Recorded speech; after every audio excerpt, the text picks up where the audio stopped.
Dans cette vidéo, on va parler d'images d'antécédents et de représentation graphique.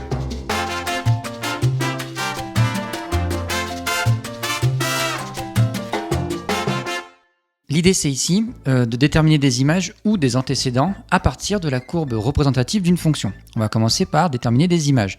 Donc voici la courbe représentative d'une fonction f, et on souhaite déterminer l'image de -3 par cette fonction. Donc déjà, petit rappel, cet axe-là, c'est l'axe des abscisses, donc des antécédents, et l'autre, l'axe vertical, c'est l'axe des ordonnées, l'axe des images. Puisqu'on cherche l'image de -3 par la fonction f, c'est que -3 est un antécédent.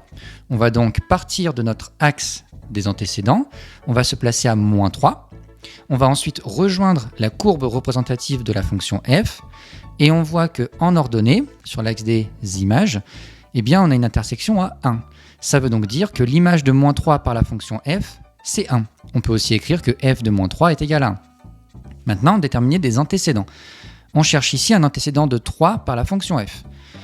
Puisqu'on cherche un antécédent de 3, cette fois c'est que 3 est une image, on va donc partir depuis l'axe des images, on va à 3, et on trace une droite horizontale parallèle à l'axe des abscisses qui passe par 0,3.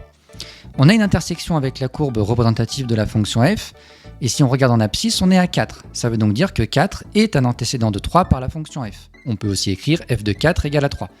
Un dernier exemple, ici on aimerait savoir combien 1 admet d'antécédents par la fonction f. Donc là encore, 1 est donc une image. On se place sur l'axe des images, on va à 1, et on cherche l'intersection avec notre courbe représentative. Ici on n'a pas 1 mais 5 antécédents. Et si on veut lire la valeur de ces antécédents, eh bien on projette sur l'axe des abscisses, et on voit qu'on a certaines valeurs arrondies, -3,7, 5,7 et 3,8, et des valeurs exactes, -3 et 0.